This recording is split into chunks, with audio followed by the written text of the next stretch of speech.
The flames danced outside the stage-coach window, but not the kind that had scarred Ophelia Parker's face and hands 3 years ago.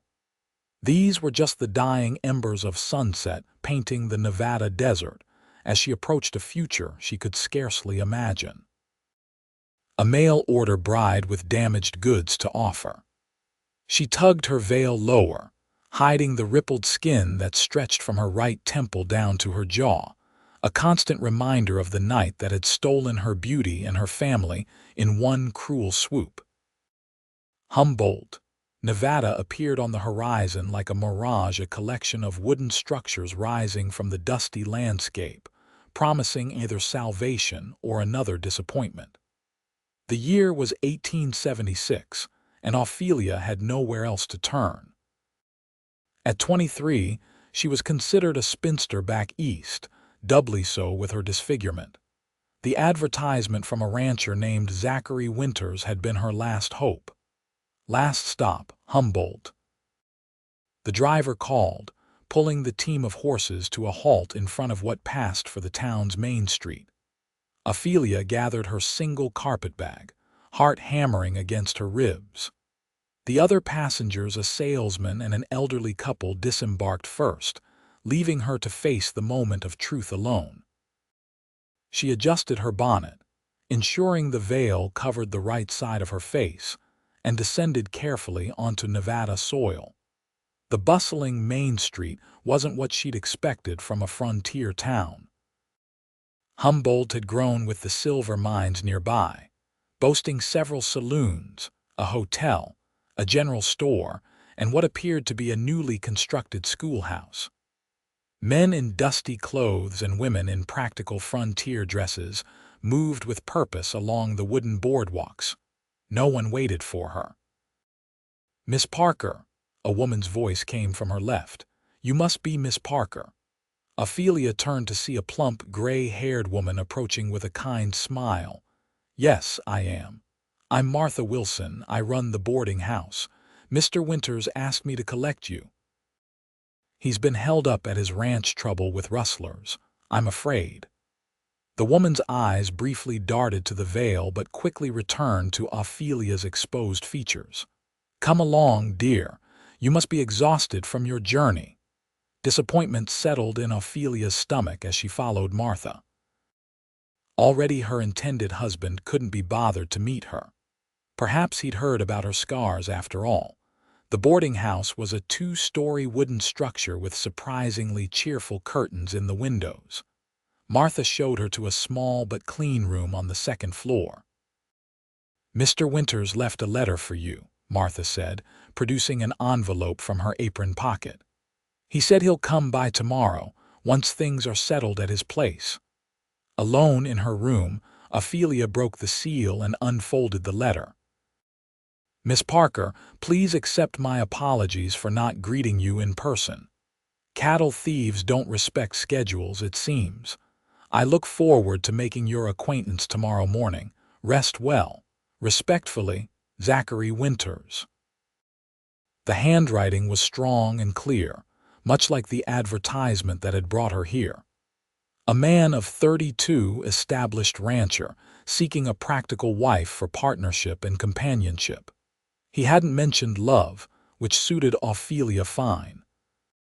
She'd stopped believing in such fairy tales when she'd watched her parents' home burn with them inside it.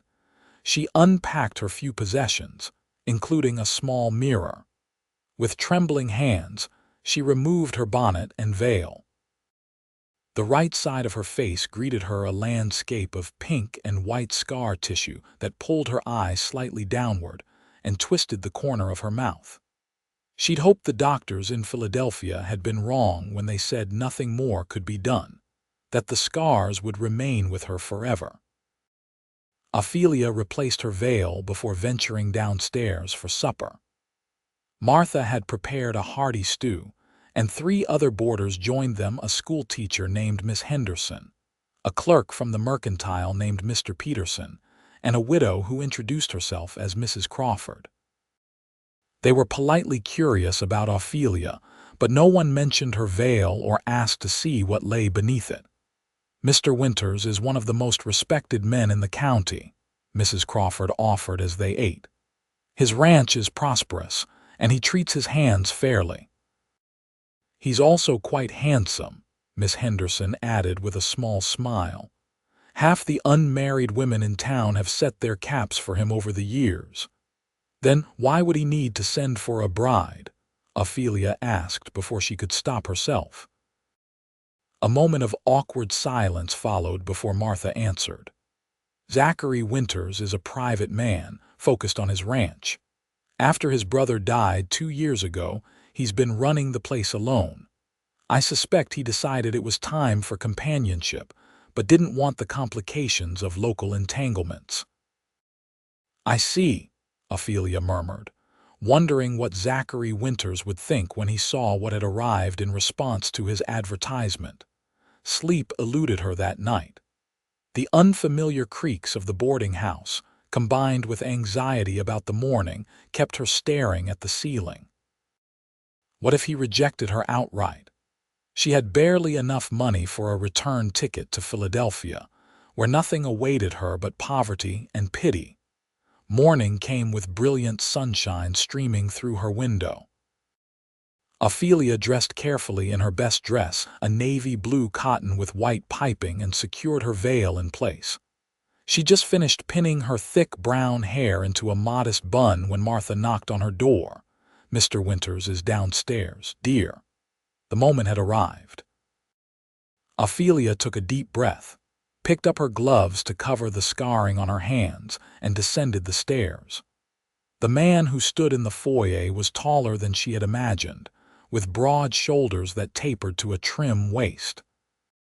His face was tanned from years under the sun, with lines at the corners of his eyes suggesting he smiled often. Dark hair, in need of a trim, curled slightly at his collar, but it was his eyes that caught her attention, a startling blue that reminded her of summer skies in Pennsylvania. "Miss Parker." He removed his hat and stepped forward. "I'm Zachary Winters. Please accept my apologies for not meeting you yesterday." His voice was deep and steady, with none of the awkwardness she'd expected from a man meeting his mail-order bride. "Mr. Winters." She extended her gloved hand, which he took gently. "I understand you had matters requiring your attention." "Cattle thieves," he confirmed, "but we've tracked them now and my foreman is handling the rest." His gaze flickered to her veil but didn't linger. "Would you care to take breakfast with me at the hotel restaurant? We have much to discuss." The hotel dining room was quiet at this hour. They were seated by a window overlooking the main street, and Zachary ordered coffee and a full breakfast for them both. "Your journey was comfortable, I hope?" he asked when the waiter had departed. "As comfortable as such journeys can be," she replied. "The landscapes were quite beautiful, especially as we approached Nevada." "It grows on you," he said with a smile. "I came here from Missouri 15 years ago and couldn't imagine living anywhere else now." The coffee arrived, and Ophelia faced the dilemma she'd anticipated. To drink, she would need to lift her veil. She saw the realization dawn on him as well. "Miss Parker," he said quietly, "I understand if you prefer privacy, but please don't feel you must maintain formalities on my account." Her fingers trembled slightly as she raised them to the edge of her veil. "Mr. Winters, I believe there's something you should know before we proceed further with any arrangements." "I'm listening." "My advertisement response was truthful in all particulars except one." She paused, gathering courage. "I did not mention that I was injured in a fire 3 years ago."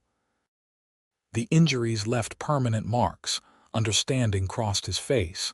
"Your veil," she nodded. "I wouldn't want you to feel misled." "I appreciate your candor," he said, "but such matters don't concern me unduly. What matters more is the character of the woman I might marry." Before she could lose her nerve, Ophelia lifted her veil, exposing her scarred face to his gaze. She kept her eyes downcast, unable to watch his reaction, the familiar shame washing over her. The silence stretched between them. She heard him take a breath. "Miss Parker," he said finally, his voice gentle. "Would you look at me, please?" Slowly, she raised her eyes to meet his. Where she expected pity or disgust, she found only calm acceptance. "Thank you," he said simply.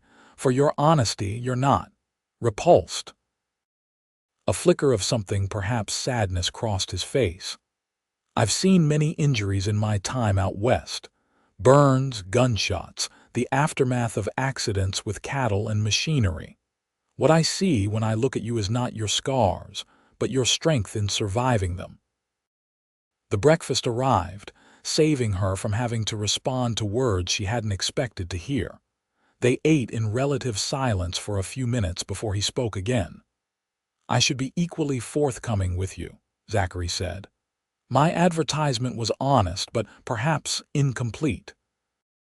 I run a successful cattle ranch about 10 miles outside of town. It's a good living, but a demanding one. The woman who becomes my wife would need to be comfortable with solitude at times and willing to help manage household affairs." "I understand," she said. "I grew up on a small farm in Pennsylvania. I'm no stranger to hard work. And there's the matter of my brother's children," he continued. "Daniel and his wife died of influenza 2 years ago. Their children, Emma, who's 10, and James, who's 8, have been in my care since.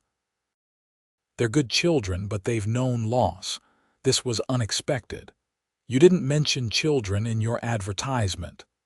"I didn't," he acknowledged. "Perhaps that was an oversight.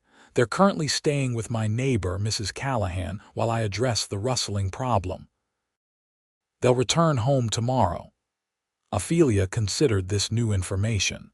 She'd imagined starting fresh with just a husband, perhaps children of their own eventually. Stepchildren, orphaned stepchildren, would complicate matters. "Would you like to see the ranch today?" he asked. "It would give us more opportunity to talk, and you could decide if this arrangement might suit you." "Yes," she said after a moment. "I would like that." After breakfast, they collected her carpetbag from the boarding house and headed to where Zachary had left his wagon. The main street of Humboldt was busier now, and Ophelia was acutely aware of curious glances from townspeople. She kept her veil lowered. Zachary helped her onto the wagon seat and then climbed up beside her. With a click of his tongue, he set the team of horses in motion, heading out of town on a well-traveled dirt road. "How long have you had your ranch?" she asked as the town receded behind them. "I started with almost nothing 12 years ago," he said. "Just 50 acres and a dozen cattle. Now the Diamond W spans nearly 2,000 acres with over 500 head of cattle." "The Diamond W," he smiled. "My brand. A diamond shape with a W inside it. My brother Daniel joined me 5 years after I started. We built it together until he died," she finished when he didn't continue. "Yes," he flicked the reins gently. "It's been challenging managing it alone while also caring for the children. That's part of why I decided to advertise for a wife." "I see." His honesty deserved her own. "I should tell you, Mr. Winters, that I have no fortune. My parents died in the same fire that scarred me. The settlement from the insurance company barely covered their debts. I used the last of my savings for this journey. I'm not seeking a financial arrangement, Miss Parker. I can provide comfortably for a family." He glanced at her. "May I ask what caused the fire?" The familiar pain surfaced, but she pushed through it. "A lamp overturned in my father's study. I was sleeping upstairs and woke to smoke. I tried to reach my parents' room, but the flames. I was pulled from the house by a neighbor. My parents never made it out."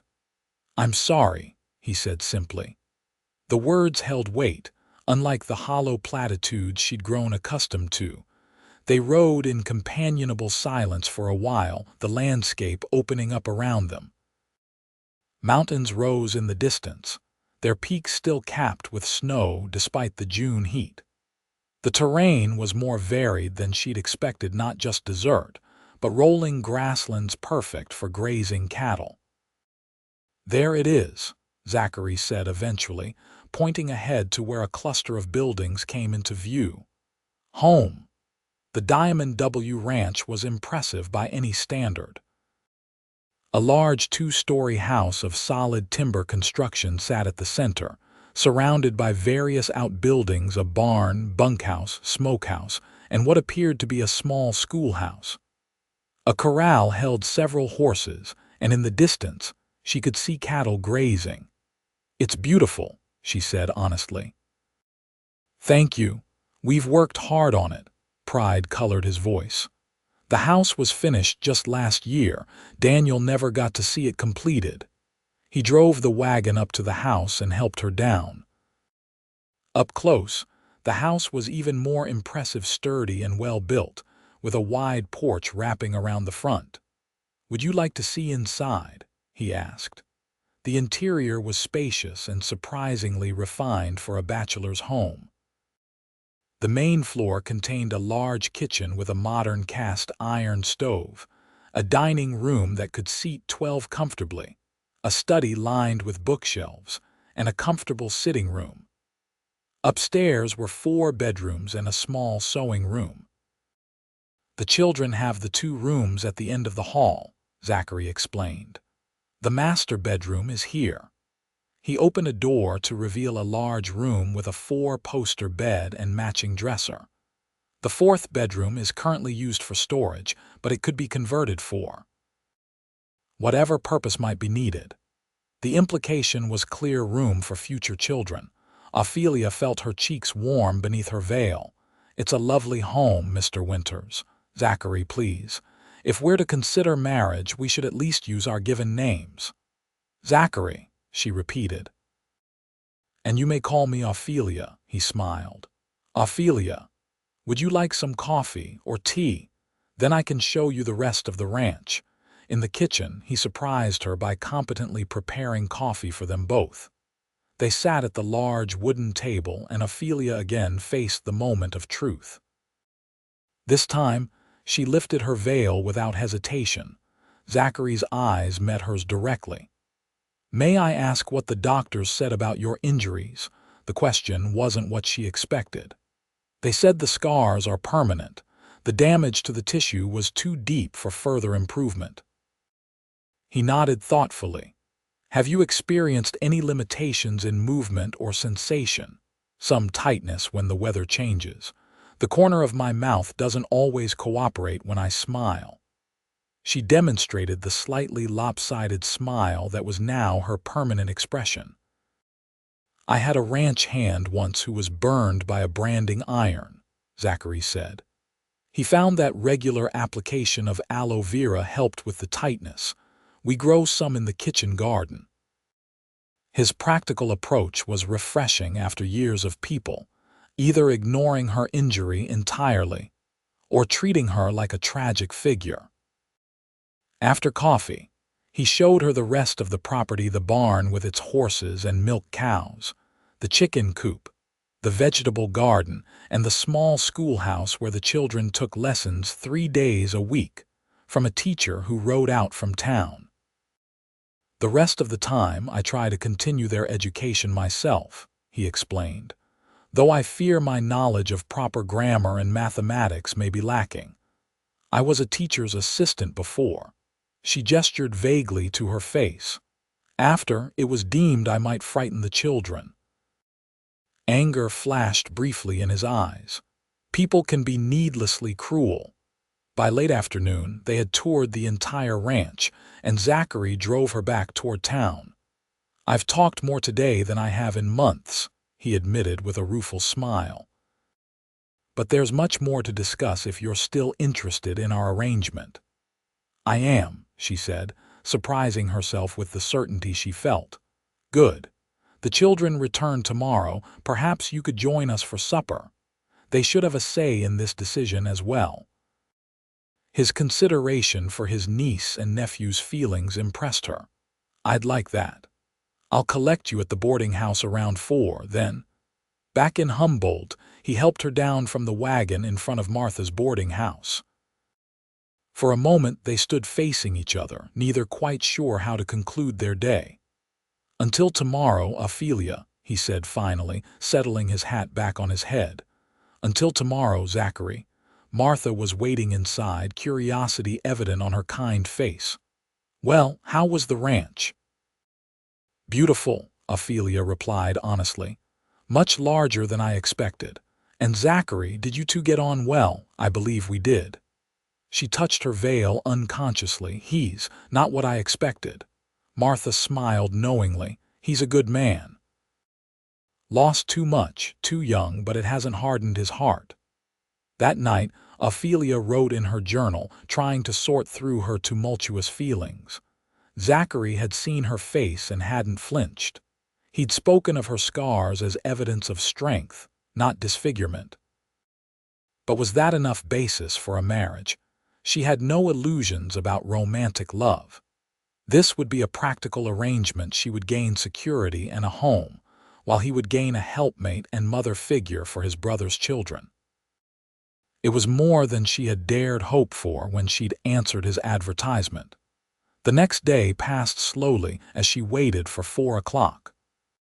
She purchased a few necessities at the general store and wrote a letter to her former landlady in Philadelphia, providing her new address in case any mail needed forwarding. At precisely 4, there was a knock at the boarding house door. Martha answered it and ushered Zachary in. Today he wore a clean shirt under his vest, and his hair had been trimmed. "Ready?" he asked, offering his arm. The wagon ride to the ranch was quieter than the previous days, each lost in their own thoughts about the evening ahead. "The children are nervous," Zachary admitted as they approached the ranch. "They've never met a potential. Well, they understand that you might become part of our family." "I'm nervous too," she confessed. "It's been some time since I interacted with children. And I worry my appearance might frighten them." He glanced at her. "Emma and James have seen injuries before. This is ranching country, but if you're more comfortable keeping your veil at first, I understand." 2 small figures waited on the porch as they pulled up, a girl with long blonde braids and a smaller boy with dark hair that matched his uncle's. "Uncle Zach," they called in unison, running to the wagon as it stopped. "There are my troublemakers," Zachary said with genuine affection, lifting first the boy and then the girl in enthusiastic hugs. "Were you good for Mrs. Callahan?" "Yes, sir," they chorused, though the boy crossed his fingers behind his back, causing Zachary to ruffle his hair with a knowing smile. "Emma, James, I'd like you to meet Miss Parker. She's come all the way from Pennsylvania." The children regarded her curiously, their eyes inevitably drawn to her veil. "It's very nice to meet you both," Ophelia said, kneeling slightly to be at their eye level. "Your uncle has told me what fine children you are. Are you going to be our new aunt?" Emma asked directly, earning a gentle "Emma" from Zachary. "That's something we're all going to talk about," Ophelia answered honestly. "Would that be all right with you if I was?" The children exchanged glances, communicating in that silent way siblings often do. "Maybe," Emma said finally. "Do you know how to bake cookies?" "I do. My snickerdoodles were quite famous in Philadelphia." "What's a snicker?" "That cookie?" James asked. "It's a cookie covered in cinnamon and sugar. Perhaps we could make some together sometime." James nodded enthusiastically. "Can we, Uncle Zach? If Miss Parker is willing to teach you, of course." Inside, a delicious aroma filled the house. "I took the liberty of asking Mrs. Rodriguez. She helps with cooking sometimes to prepare supper," Zachary explained. "I thought it would give us more time to get acquainted." The meal was a fragrant beef stew with fresh bread, and despite initial awkwardness, conversation flowed naturally. The children were full of stories about their time at Mrs. Callahan's farm, especially the new litter of kittens they'd discovered in the barn. "Can we have a cat, Uncle Zach?" James pleaded. "Mrs. Callahan said we could have one of the kittens when they're big enough." We have plenty of barn cats for mousing, Zachary reminded him. But not a house cat, Emma argued. A proper pet that lives inside. Zachary looked to Ophelia with a raised eyebrow. What do you think, Miss Parker? Are you fond of cats? The simple act of including her in a family decision, however small, warmed her. I've always found cats to be excellent companions, and they're quite useful for keeping mice at bay. We'll discuss it, Zachary promised the children, who took this as near certain victory. After supper, Emma asked the question Ophelia had been dreading. Miss Parker, why do you wear that veil? Are you in mourning? Zachary started to intervene, but Ophelia shook her head slightly. No, Emma, I'm not in mourning. I wear it because I was injured in a fire a few years ago and it left scars on my face. Some people find them unsettling. Does it hurt? James asked. Not anymore, just sometimes when the weather changes. Can we see? Emma asked, earning another Emma from her uncle. It's all right, Ophelia assured him. They should know what I look like if I'm to be in their lives. She reached up and carefully lifted her veil. The children stared openly, with the unfiltered curiosity of youth rather than the disguised revulsion she often encountered from adults. Does the fire still live under your skin? James asked in a small voice. No, sweetheart, the fire is long gone. These are just marks it left behind. Like the brands on the cattle, Emma suggested. Something like that, yes. Our pa had a big scar on his arm from when he was thrown from a horse, James offered. He said scars tell our stories. Your father was a wise man, Ophelia said gently. After supper, Zachary suggested the children show Ophelia their schoolroom while he cleared the dishes. It was a transparent attempt to give her time alone with them, but she appreciated the gesture. The schoolroom was a small building near the main house, simple but well equipped with desks, books, and a chalkboard. Miss Henderson comes on Mondays, Wednesdays, and Fridays, Emma explained. She teaches us reading and sums and history. And Uncle Zach helps us with our assignments the other days, James added, but he's not very good at spelling. I heard that, Zachary called from the doorway, making the children giggle. Time for your baths, you two. Say good night to Miss Parker. To Ophelia's surprise, both children hugged her before running off to the house with Zachary. She remained in the schoolroom, examining the books and assignments, impressed with the education they were receiving despite their remote location. Zachary returned a few minutes later. I've set them to their baths. Mrs. Rodriguez will make sure they get to bed. Would you like to see the sunset from the porch? It's quite spectacular this time of year. The western sky was ablaze with orange and pink as they settled into rocking chairs on the porch. For several minutes, they simply watched the colors deepen and fade. They're wonderful children, Ophelia said finally. They are. They've been remarkably resilient after losing their parents.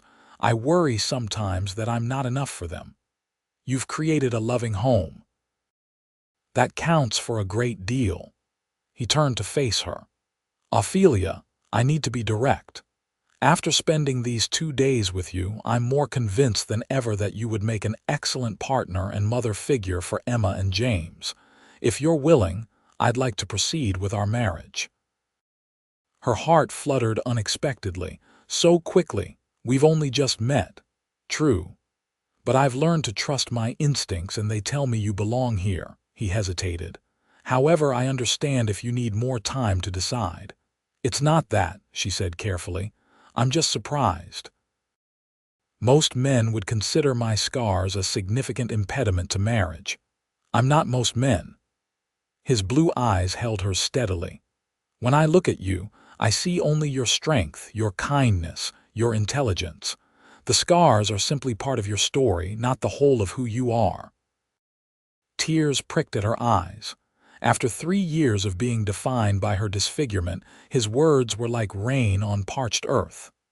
I would like to accept your proposal, she said softly, but I have one condition. Name it. I want this to be a true marriage in all senses. Not immediately, perhaps, but eventually. I don't want charity or pity. I want a partner who sees me as a woman, not just a convenient governess for children who need a mother. Color rose in his tanned cheeks. I would want nothing less, Ophelia. I may not speak of love, yet we're still becoming acquainted, but I'm drawn to you in ways that go beyond practical considerations. Relief washed through her. Then yes, Zachary Winters, I will marry you. His smile transformed his face, erasing years of worry. When? Soon, she said. But perhaps we should allow the children time to adjust to the idea. Agreed. The circuit preacher comes through town next Sunday. Would 2 weeks from then be acceptable? It would give us time to make arrangements and for you to settle in a bit more. 2 weeks sounds perfect. He reached across the space between their chairs and took her hand. Thank you, Ophelia. Later that evening, as Zachary drove her back to the boarding house, they made plans. She would stay in town until the wedding, using the time to purchase necessary items for her new life and become better acquainted with Humboldt. I'll come into town every few days, Zachary promised. And perhaps you could visit the ranch again to spend more time with the children. I'd like that very much. At the boarding house, he walked her to the door. Before she could enter, he gently turned her to face him. May I? He asked. His intentions clear, when she nodded, he leaned down and pressed his lips to hers in a brief, tender kiss. It was her first kiss, and despite its simplicity, it sent warmth spreading through her. Good night, Ophelia. Good night, Zachary. Inside, Martha was waiting, not even pretending she hadn't been watching through the window. Well, she asked, eyes twinkling. We're to be married in 2 weeks, Ophelia admitted, unable to keep the smile from her face. Oh, my dear, Martha embraced her warmly. What wonderful news. Zachary Winters is one of the finest men in Nevada territory. You'll be very happy together, I'm certain of it. The next 2 weeks passed in a whirlwind of activity. Ophelia visited the ranch 3 more times, each visit strengthening her bond with Emma and James. They were eager to show her every aspect of ranch life, from the new calves to their favorite hiding spots. Zachary came into town every 3rd day, bringing fresh vegetables from the garden or small gifts, a book of poetry she mentioned liking, a jar of honey from his hives. They spent these times getting to know one another, discovering shared interests in literature and music, and discussing plans for their future together. In town, Ophelia slowly began to integrate into the community. With Martha's encouragement, she stopped wearing her veil when visiting the general store or post office. There were stares at first, and a few unkind whispers, but many of the townspeople were welcoming, especially once they learned she was to marry Zachary Winters. He's been alone too long, the blacksmith's wife told her. Those children need a mother's touch, and he needs someone to remind him there's more to life than cattle. The day before the wedding, a wagon arrived at the boarding house with Emma, James, and Mrs. Rodriguez. Uncle Zach says it's bad luck to see you before the wedding, Emma announced importantly. So we came to help instead. They brought a beautiful dress that Mrs. Rodriguez had altered from one of Zachary's late sister-in-law's gowns, a simple but elegant cream-colored dress with lace at the collar and cuffs. He thought you might not have had time to arrange a proper wedding dress, Mrs. Rodriguez explained. It's perfect, Ophelia breathed, touched by the thoughtfulness. That evening, as she packed the last of her few possessions, a knock came at her door. Martha entered carrying a small wooden box. A wedding gift, she said, placing it on the bed. Every bride should have something special on her wedding day. Inside the box lay a beautiful pearl and silver hair comb. Martha, it's exquisite. I couldn't possibly. Nonsense. It was mine, and before that my mother's. I have no daughters to pass it to. Please, It would honor me greatly if you would wear it tomorrow." Tears filled Ophelia's eyes as she embraced the older woman. "Thank you for everything." The wedding day dawned clear and mild. The ceremony was to be held at the small church in Humboldt at noon, followed by a celebration at the Diamond W. Martha helped Ophelia dress, arranging her hair in an elegant style with the pearl comb catching the light. For the first time in 3 years, Ophelia wore no veil. "You look beautiful," Martha said, squeezing her hands. "Truly beautiful." A small crowd had gathered at the church, townspeople who had come to know Ophelia, ranch hands from the Diamond W, and a few of Zachary's business associates. Emma, in a pretty blue dress, would serve as her attendant, while James would stand with his uncle. When Ophelia entered the church on the arm of Mr. Wilson, Martha's husband, her eyes immediately found Zachary waiting at the altar.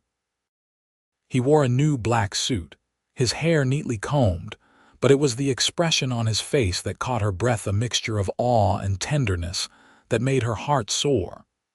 The ceremony was simple and moving.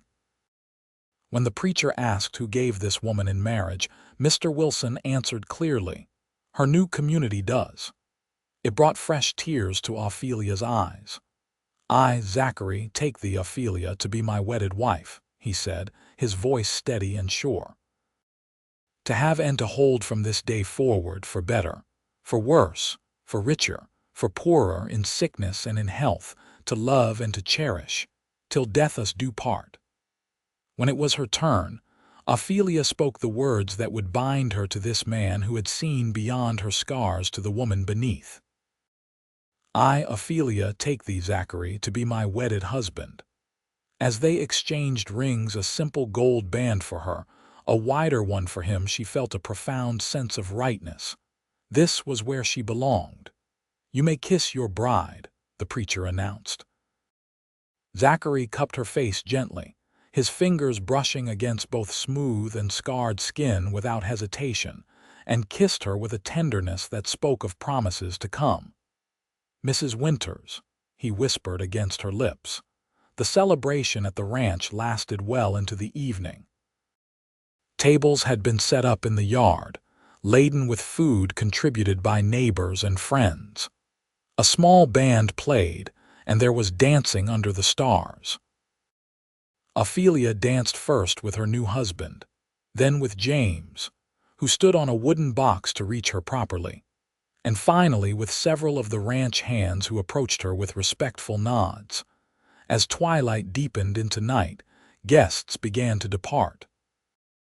The children, exhausted from excitement, were put to bed by Mrs. Rodriguez, who would stay the night in the guest room. Finally, Ophelia and Zachary were alone, standing on the porch of what was now their home together.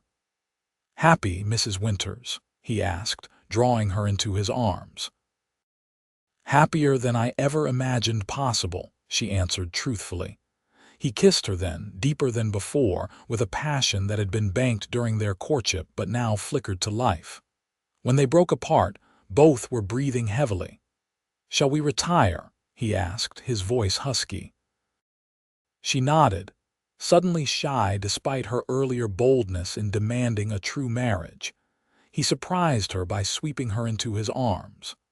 "Tradition," he explained with a smile, carrying her across the threshold and up the stairs to the master bedroom. Inside, lamps had been lit, casting a warm glow over the room. The bed had been turned down, and a small bouquet of wildflowers sat on the dresser. Zachary set her gently on her feet. "I'll give you a few minutes," he said, understanding her need for privacy. Alone, Ophelia changed into the nightgown she'd purchased for this occasion, a pretty creation of white cotton with eyelet lace at the neckline. She let down her hair, removed the pearl comb, and took several deep breaths to calm her racing heart.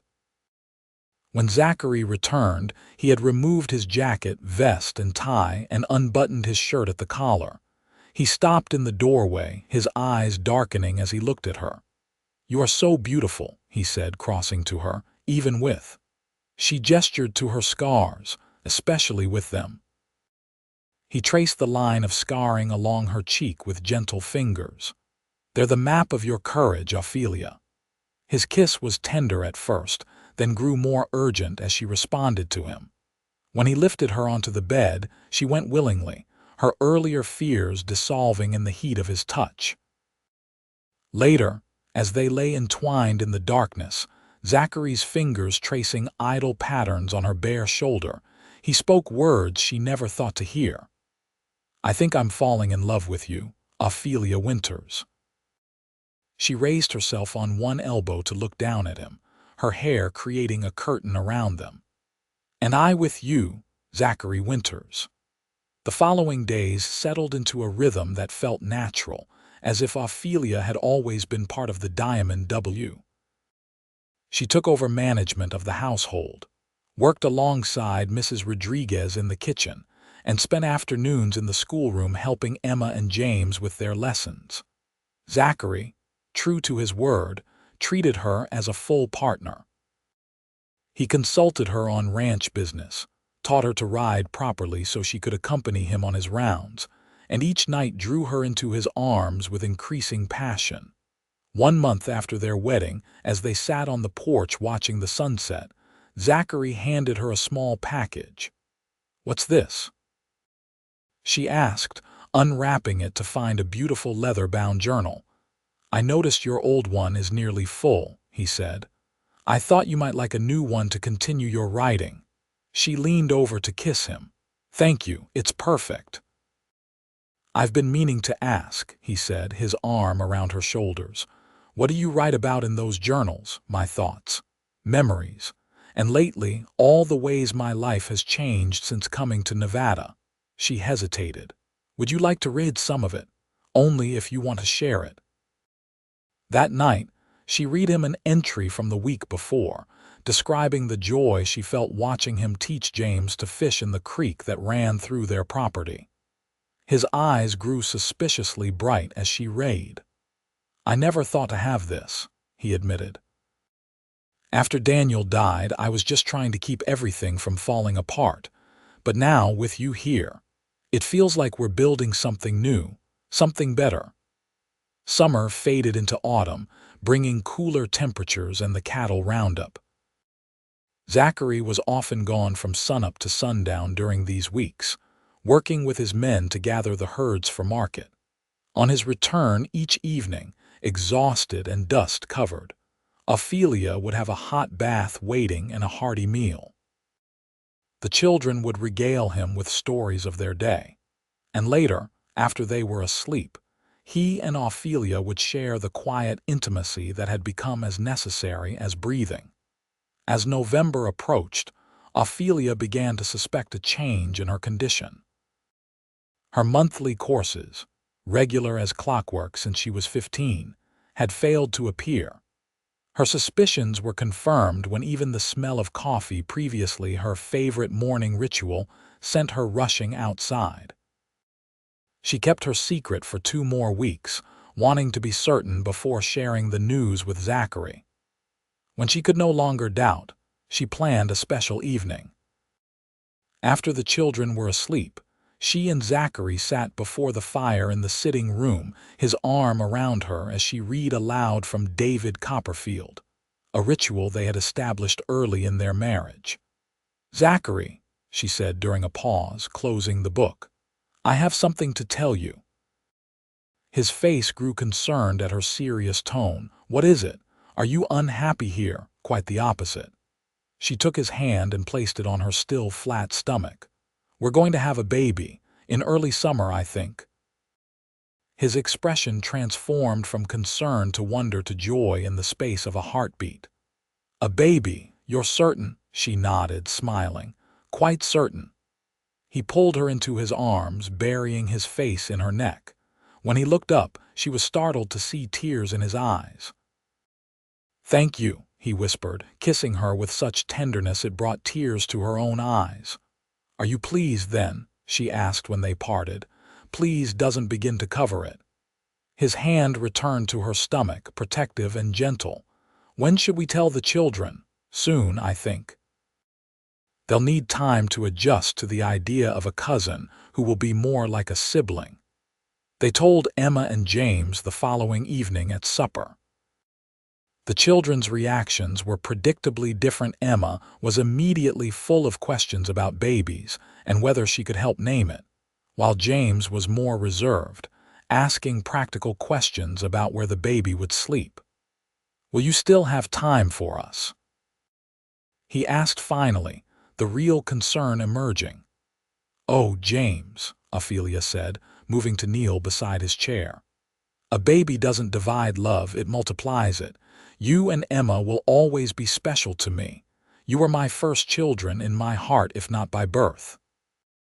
The boy threw his arms around her neck, and she held him close, meeting Zachary's gaze over his head. The love she saw there filled her with certainty that they could meet whatever challenges lay ahead. Winter came early that year, with heavy snowfall in late November that continued through December. The ranch was well-prepared barns stocked with hay, the root cellar full of preserved vegetables, and the smokehouse laden with cured meats. The cattle had been moved to lower pastures protected from the worst of the weather. Christmas was a joyous affair. Zachary and James cut a pine tree from the foothills, and they all decorated it with ornaments Martha Wilson had sent out from town. Along with popcorn strings and paper chains the children made. Ophelia had been secretly sewing gifts, a doll for Emma and a leather pouch for James's growing collection of interesting rocks. Zachary surprised her with a beautiful rocking chair for the bedroom. "For when the baby comes," he explained, helping her settle into it. "My father made one for my mother when she was expecting Daniel. I wanted to continue the tradition." On Christmas morning, after gifts were exchanged and breakfast enjoyed, Zachary pulled her aside. "One more gift," he said mysteriously, leading her to the fourth bedroom they had discussed on her first visit to the ranch. Opening the door, she gasped. The former storage room had been transformed into a nursery with a handcrafted cradle, a small dresser, and curtains in a cheerful yellow print. "Zachary, when did you do all this?" "I've been working on it at night, after you fell asleep. The children helped with the curtains. Emma is becoming quite handy with a needle." "It's perfect," she whispered, leaning back against his solid chest as his arms encircled her, hands resting on the slight swell of her abdomen. January brought a bitter cold snap that tested the ranch's resilience. Zachary spent long hours ensuring the cattle had access to water that hadn't frozen, and that the most vulnerable animals were sheltered. Twice they took in stranded travelers, offering warmth and food until the worst of the weather passed. Through it all, Ophelia's pregnancy progressed normally. Dr. Matthews, the town physician, made the journey to the ranch when weather permitted and pronounced her and the baby healthy. Her scarred tissue caused him some concern about the delivery, but he assured her that many women with far worse injuries had delivered safely. As winter slowly released its grip, allowing the first hints of spring to emerge, a letter arrived that disrupted their peaceful existence. It was addressed to Ophelia, postmarked from Philadelphia. "It's from Mr. Hargrove, my parents' attorney," she told Zachary, breaking the seal. As she read, her face paled, then flushed with anger. "What is it?" Zachary asked, concerned. "It seems there's been a development regarding my parents' death. The fire was not an accident as we were led to believe. Evidence has surfaced suggesting it was deliberately set by a business rival of my father's, a man named Victor Caldwell." "Deliberately?" Zachary's expression darkened. "Murder, then?" "Mr. Hargrove writes that Caldwell has been arrested and is awaiting trial. He requests my presence in Philadelphia to testify about what I remember from that night." Zachary took her hand. "When?" "The trial is set for April." She looked up at him, torn. "I should go. I owe it to my parents, but the baby." We'll go together, he decided immediately. The children too. It's a long journey, but Dr. Matthews says you're healthy and you'll only be in your 6th month. We can take our time, stop frequently. The ranch, Thompson can manage things for a few weeks. He's been foreman long enough to know what needs doing. He squeezed her hand. This is important, Ophelia. Closure for you and justice for your parents. The preparations for their journey east consumed the next several weeks. Arrangements were made for the ranch's management. Tickets purchased for the train from Elko to Philadelphia, with several overnight stops planned to allow Ophelia to rest. Martha Wilson sent out additional clothing suitable for eastern cities, and Zachary visited the bank to ensure they had sufficient funds for an extended stay. They departed in early April, taking the wagon to Elko where they boarded the train. Emma and James, excited by their first train journey, pressed their faces to the windows as the Nevada landscape gave way to Utah, then Wyoming, Nebraska, and beyond. Ophelia, though tired from the travel, found strength in Zachary's constant support. Each night in their hotel rooms along the route, he would massage her swollen feet and talk softly to her growing belly, already devoted to the child they had created. Philadelphia, when they finally arrived, was both familiar and strange to Ophelia. The city was much as she had left it, but she viewed it now through different eyes that had seen the vast expanses of Nevada, the simple beauty of a life built on honest work and love. They took rooms at a respectable hotel near the courthouse. The next morning, Ophelia met with Mr. Hargrove to prepare for the trial. "You look well, Miss Parker. Forgive me, Mrs. Winters," the elderly attorney said. "Marriage and the West clearly agree with you. Both have given me more than I ever dreamed possible," she replied. "Now, tell me what I should expect at the trial." The proceedings began 2 days later. Victor Caldwell, a portly, well-dressed man with cold eyes, showed no emotion as the charges were read. Ophelia, seated with Zachary in the gallery, felt a chill when those eyes briefly met hers. When called to testify, she walked to the witness stand with her head high, conscious of the stares her scarred face attracted but no longer diminished by them. "Mrs. Winters," the prosecutor began, "please tell the court what you remember of the night of March 12, 1873. In a clear, steady voice, she recounted the horror of that night, waking to smoke, trying to reach her parents' room, the searing pain as flames caught her nightdress, and finally, being pulled from the house by a neighbor as the roof collapsed. "Did you see anyone suspicious near the house that evening?" the prosecutor asked. "No, sir. But earlier that day, I overheard my father arguing with a man in his study. I didn't see who it was, but my father rarely raised his voice, and he did so then." "And did you hear what they were arguing about? Something about land shares and a broken promise." "The man threatened my father. He said, 'You'll regret crossing me, Parker.'" Caldwell's attorney objected, claiming hearsay, but the judge allowed the testimony.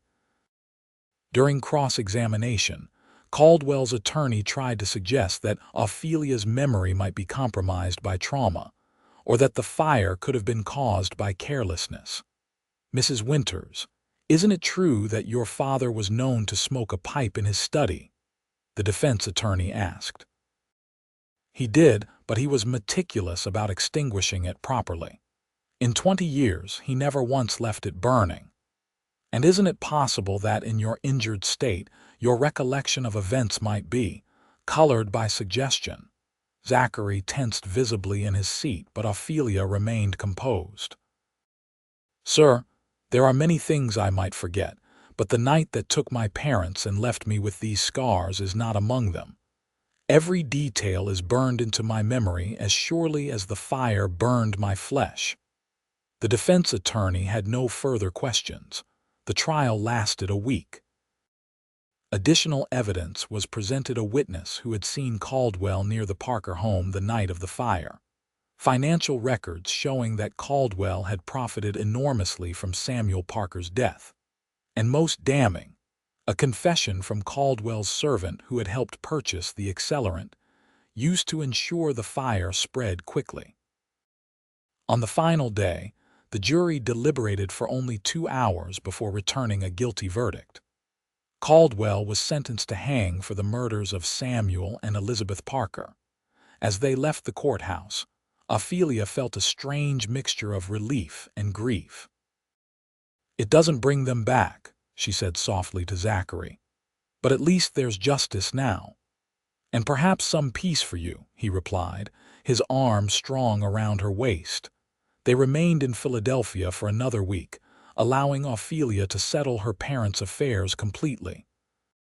The insurance company, in light of the trial's outcome, offered an additional settlement which, while modest, would provide a nest egg for their coming child.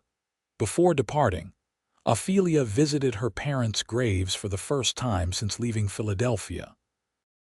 Zachary and the children waited at a respectful distance as she knelt beside the shared headstone. "I've found happiness, Mama, Papa," she whispered. "The kind you always wished for me. A good man who sees beyond these scars, children to love, and a baby on the way." She placed a hand on her rounded belly. "I wish you could have known them. I wish they could have known you, but I'll tell them about you always." The journey back to Nevada was taken at an even more leisurely pace, with frequent stops to accommodate Ophelia's advancing pregnancy.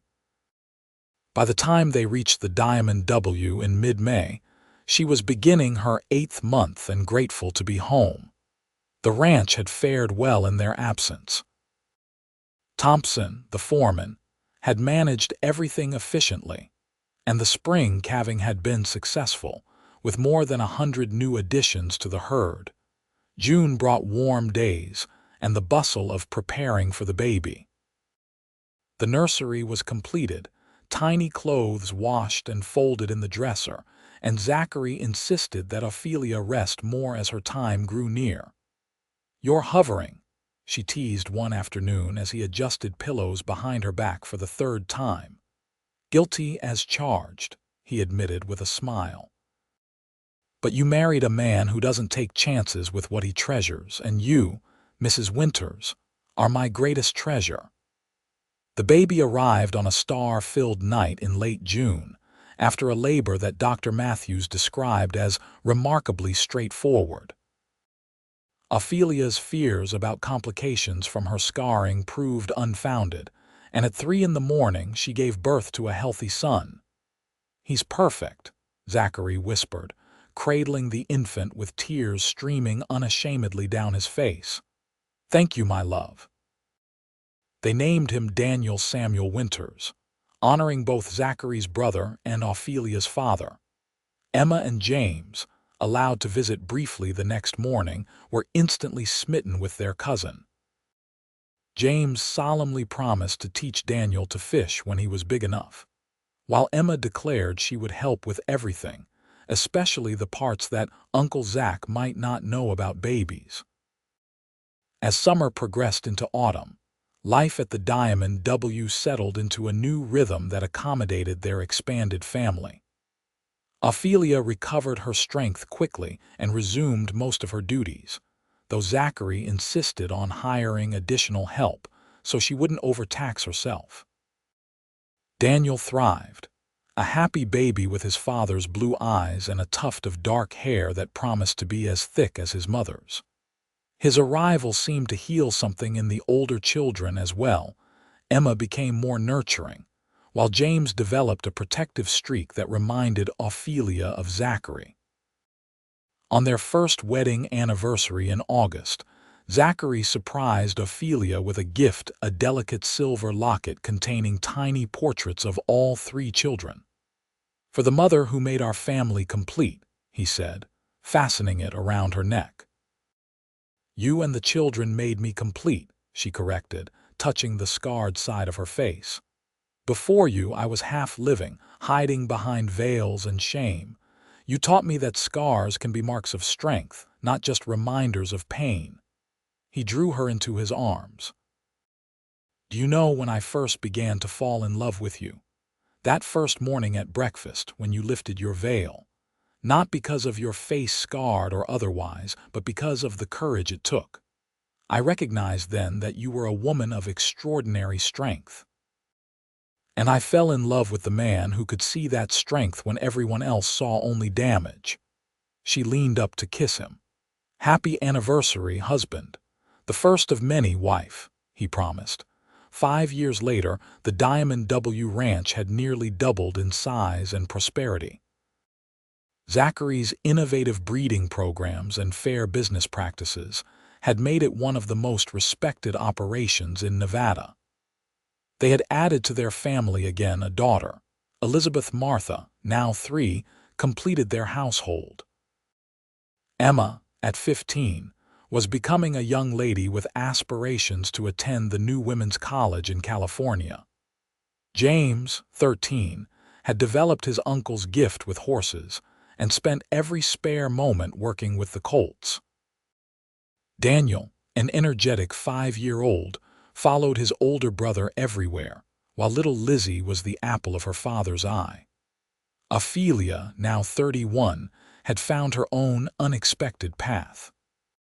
Her experience teaching the children had led to an appointment on the local school board, and she had recently been asked to write a column for the Humboldt newspaper on educational matters. The scars that had once defined her life were now simply part of her, neither hidden nor emphasized, just one element of the woman, wife, and mother she had become.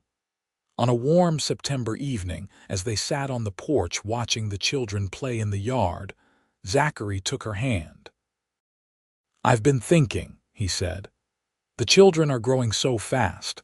Soon Emma will be off to college and James not far behind. The ranch is stable and Thompson's son is proving to be as good a foreman as his father." "What are you suggesting?" she asked, though she had an inkling. "Maybe it's time for an adventure. Emma's been talking about San Francisco. We could visit, see what opportunities might be there for all of us." "You'd consider leaving the Diamond W?" she asked, surprised.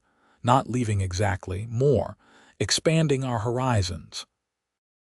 "We could keep the ranch, have Thompson manage it, perhaps build something new on the coast."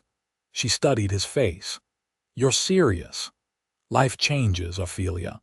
When I put that advertisement in the newspaper 7 years ago, I never imagined the journey it would start.